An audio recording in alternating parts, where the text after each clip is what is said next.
Hello guys, magandang gabi po sa ating lahat. Magandang gabi po ng linggo sa ating lahat. So ngayon ay nandito na naman po ako at ngayon po ay atin na namang ituturo sa inyo ang isang kaalaman.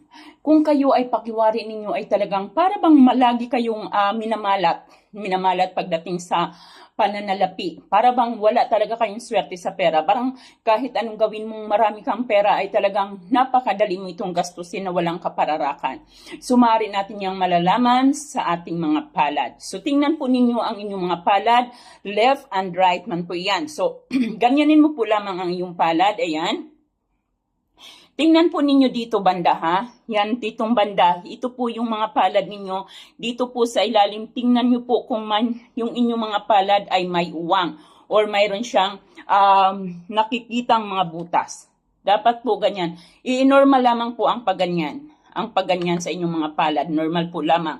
Kapag ito dito ay mayroong siwang, kapag iyan ay mayroong siwang, ito daw po ay nagsasabing talagang ang lahat ay dapat mong pagsikapan. Lahat ay dapat ay, kumbaga, kailangan mo lahat ng nanaisin mo ay kailangan mo itong pagsikapan.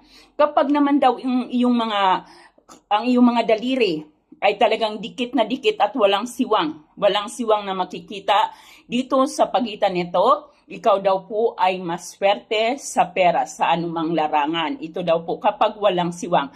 Ngunit kabaliktaran kapag may siwang yan. Dahil nga po sinasabing lahat ng bagay ay talagang kailangan mo ng dubling pagsusumikap.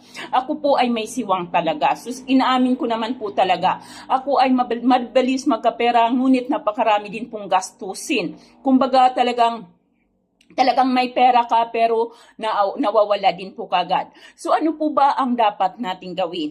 Ano ba ang dapat nating gawin? Ang gagawin po natin ay magsuot tayo sa ating mga daliri ng gold na singsing. So if ever na walang kakayahang bumili ng gold, pwede naman yung mga gold plated na singsing, isuot ito sa inyong daliri. Kahit isang singsing lamang, isuot ito sa iyong daliri, sa parehong daliri upang maiwasan or makontra ang mga kamalasan na yan. Ngunit nasa sa atin pa rin po yan kung papaniwalaan man natin ito o hindi. Maraming salamat at magandang gabi po sa ating lahat.